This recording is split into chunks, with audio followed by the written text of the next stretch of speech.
네, 서동수의 글로벌 마켓 리더 메리츠 홈증권 서동수 과장과 얘기를 나눠보도록 하겠습니다. 안녕하십니까? 네, 안녕하세요. 네. 자, 오늘 어떤 내용들 저희가 얘기를 나눠볼지 먼저 이슈부터 확인을 해보도록 하겠습니다. 네, 오늘의 이슈는 위험 선호 시작이라는 주제를 가지고 얘기를 나눠보도록 하겠습니다. 네, 여러분이 이제 단어를 잘 보셔야 돼요. 위험 신호 시작이 아니라 위험에 대한 선호 시작입니다. 그러니까 그만큼 위험 자산에 대해서 어떤 투자자들의 선호도가 이제 좀 시작이 됐다. 그만큼 이제 앞으로의 좀 어떤 경제 전망들이 조금씩은 이제 나아지고 있다는 이런 얘기가 되지 않을까 하는 생각이 들어요. 최근 글로벌 시장에서 이머징과 선진 시장 가릴 거 없이 좀 반등 국면들이 계속 지속이 되고 있는 상황들이 좀 보여지고 있고요. 증시 네. 또한 또 안정화 국면을 계속 가져가고 있는 상황들이 계속 나오고 있는데 어제 우리 시장만 본다고 하더라도 코스피 시장에 4,900억 정도 순매수가 들어오는 외국인 순매수가 들어오는 이런 좀 의미 있는 코스닥에서도 한 몇백억 수준의 순매수가 들어온 걸로 파악이 되고 있고요. 어느 정도 상당히 좀 의미가 있다. 우리가 생각을 했던 위험 지표들이 좀 다 이제 더 이상 위험하지 않다라는 신호들을 보여주자 시장에 이런 특히나 증시의 순매수 기조가 좀 이어지는 모습들 상당히 좀 긍정적으로 좀 판단이 되고 있습니다. 네, 이제 내일이면은 고용지표 중요하게 좀 발표가 될 텐데요. 이게 잘 나온다고 해도 그러니까 금리 인상에 대한 어떤 가능성이 그리 높지 않을 것이다라는 그런 시장의 인식이 좀 팽배해진 것 같거든요. 아무래도 금리 인상이 조금 멀어진다. 결국 위험 자산에 대한 선호 심리가 조금 더 강화된다라고 해석이 될 것 같은데 이와 좀 직결돼서 봐도 될런지요. 예, 그렇게 보시면 될 것 같고요. 어쨌든 금리 인상 같은 경우 6월이나 12월에 추가적으로 분명히 이뤄지기는 할 터인데 우리가 이제 그 미국 경기가 그 정상화가 되고 조금 좋아지고 있는 이런 속도 자체가 서서히 일어남으로 해서 어떻게 보면 신흥국 시장에 대한 이런 스트레스를 안 주게 되는 이런 계기로 좀 될 수도 있다라고 좀 보여지고 있고요. 점차 이렇게 좋아지고 있는 모습들이 선진 시장이라든가 이머징 시장 가릴 거 없이 훈풍을 불어 넣어주고 있다라고 좀 판단을 하시면 될 것 같습니다. 이런 부분들 중에서 위험 선호, 그러니까 이런 위험한 자산들을 편입을 하는 이런 선호도가 높아지고 있는 부분들에 관련된 기사를 하나 좀 소개를 해드리려고 하는데요. 네. 핀코 에셋이 지금은 정크 본드를 사야 된다. 에너지 기업들, 우리가 어떻게 보면은 WTI의 하락과 중국 이야기를 벗어나서 미국 증시만 얘기하게 되면 WTI 하락과 이와 관련되어 있는 에너지 기업들의 이런 신용시장 자체가 상당히 좀 경색이 될 수 있다라는 부분들이 은행주라든가 미국 시장 전반적으로 상당히 좀 부담감을 줬었는데 이게 오히려 WTI가 바닥권을 치고 나오고 나니까 어떻게 보면 또 회사채 시장의 위험도 바닥에서 벗어났다라고 판단을 할 수가 있을 것 같아요. 네. 핀코 에셋이 블룸버그 기사를 통해서 이런 얘기들을 좀 하고 있는데요. 2월 중순부터 해서 이런 회사채 시장이 상당히 좀 호조를 보이고 터닝 포인트를 돌아나가고 있다라는 얘기들을 하고 있습니다. 핀코 에셋이 판단을 하는 것으로는 소비자 지출도 견조하고 기업들의 이익도 견조하고 이러면서 미국 경제가 상당히 좀 단단하다라고 솔리드라고 이렇게 표현을 하는데 경제 상황이 상당히 좀 좋다라고 판단을 하는 것 같고요.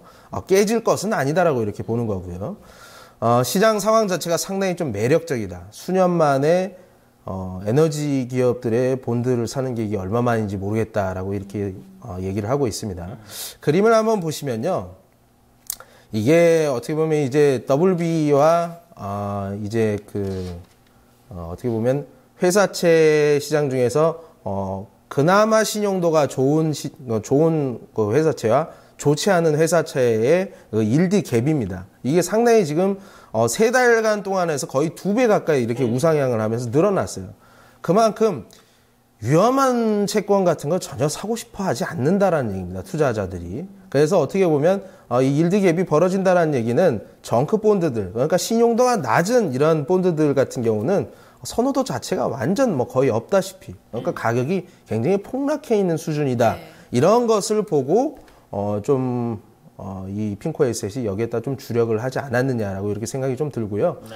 이러한 부분들은 좀 바꿔서 얘기를 하게 되면 신용도가 높은 시장은 선진 시장이라고 볼 수 있을 것 같고 그리고 이런 정크 등급의 시장 같은 경우는 우리 이머징 시장으로 좀 생각을 할 수가 있을 것 같아요. 네. 이 괴리 자체가 좀 줄어들 수 있는 가능성이 있지 않을까 이런 얘기를 하고 있습니다.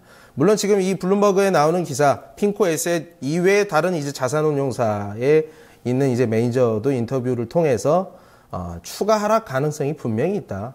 현금을 가지고 있어야 된다. 네. 현금을 가지고 있을 때 여기에서도 분명히 기회가 창출이 된다. 그러니까 결과적으로는 분명히 자기도 사야 된다라고는 보는 거죠. 그렇지만 또 이제 경계를 해야 경계심을 좀 늦추지는 않았는데 네. 어쨌든 이러한 부분들이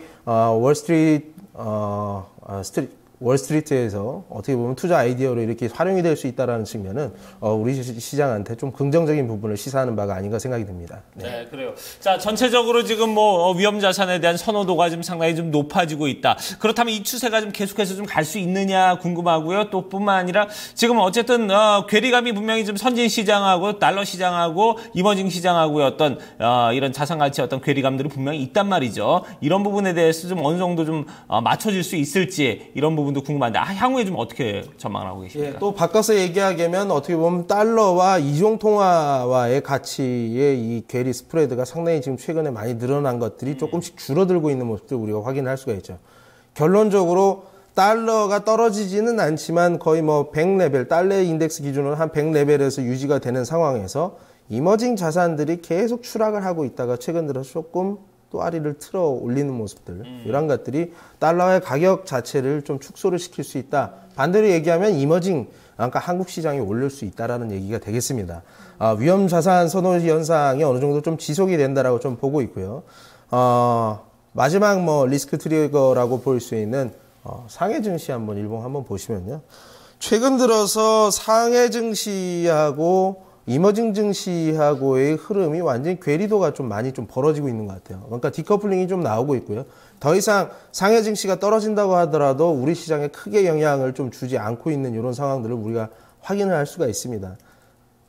만약에 떨어진다고 하더라도 상해 증시가 이게 별로 떨어질 게 별로 없어 보입니다. 네. 하방 룸 자체가 상당히 좀 한정적이기 때문에 이러한 부분에 있어서 오히려 떨어지면 더 다시 올라가지 않겠어라고 하는 이런 위험 선호 현상들이 분명히 나타날 수 있다는 얘기죠. 일부분의 현금은 우리가 분명히 가져갈 필요가 있습니다. 네. 언제든지 조금씩 펀더멘탈이 깨지면서 우리한테 기회를 주는 구간들이 나올 수 있기 때문에 그렇지만 나머지 주식들에 대해서 굳이 비중을 축소할 필요도 없다라는 말씀을 드리고자 해서 준비를 했습니다. 네. 저명한 자산운용사에서 이제 신용도가 낮은 정크본드에 대한 매수를 추천했다. 이 부분에 대해서 우리는 이머징 증시에 대한 기대감이 커진다고 해석을 해봤습니다. 앞으로 위험 자산 선호 심리가 조금 더 지속이 될 것이다라고 봤고요. 다만 경계 심리를 늦추지는 말아야 한다. 현금 비중 일부 좀 끌고 가자라는 전략들도 추가적으로 살펴드렸습니다. 자, 첫 번째 이슈 마무리 짓도록 하고요. 네. 다음 이슈 이어가겠습니다. 자, 두 번째 이슈는 포기하지 않는 일본에 대해서 좀 얘기를 나눠보도록 하죠. 네. 자, 일본의 이제 양적 완화 과연 이제 어디까지일까? 일단 지금 뭐 어느 정도 좀 주춤한 그런 모습인데 향후에 좀 어떻게 일본이 다시 좀 액션을 취할지 이런 부분은 상당히 좀 궁금합니다. 일단 뭐 첫 번째 양적 완화에 대해서는 지금 현재 뭐 마이너스 금리까지 도입을 했습니다만 지금 이렇다 할 좀 성과를 못 얻고 있는 상황이거든요. 예, 오히려 이 마이너스 금리를 도입을 하고 나서 일본이 과연 여기에서 추가적으로 양적 완화 정책을 펼칠 수 있는 부분 룸이 분명히 남아 있느냐라는 의문감이 어떻게 보면 글로벌 투기 자금들을 불러일으키게 되고 이런 부분에 있어서 엔화가 오히려 마이너스 금리를 채택한 일본 엔화의 강세가 연출이 되는 뭐 엔달러 차트 한번 보여주시면 120 뭐 23엔 이렇게 슈퍼 엔 약세된 엔화가 110엔까지 10%가 스트레이트로 빠졌습니다. 빠지다가 최근 들어서는 다시 또 진정 국면이 오게 되는데 여기에서 또 이 횡보 구간을 지나고 나서 엔화가 추가적으로 또 강세를 보인다고 한다면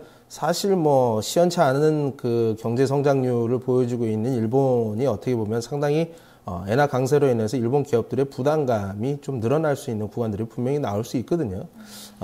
이러한 부분에 대해서 좀 일본의 중앙은행이 상당히 좀 의지를 보여준 기사가 있어서 한번 좀 소개를 해드리고자 합니다. 네, 엔저를 이제 생각하고 펼쳤던 부양 정책이 의외로 좀 엔고가 나타나게 되면서 이 제목처럼 일본 정부는 계속해서 포기하지 않는 움직임을 보여주고 있거든요. 네. 그러니까 추가 부양에 대한 어떤 가능을 계속해서 좀 시사해주고 있다라고 풀이가 될 것 같은데 구체적인 발언과 함께 외신 좀 이야기를 해주시죠. 네, 블룸버그 따르면 BOJ의 이제 고위 관리직의 이제 말을 인용을 해서 얘기를 하고 있는데요. 네. 추가 완화 기조를 할 수 있다. 추가적인 완화를 만들어낼 수 있다라는 분명히 의지를 분명히 좀 보여줬고요.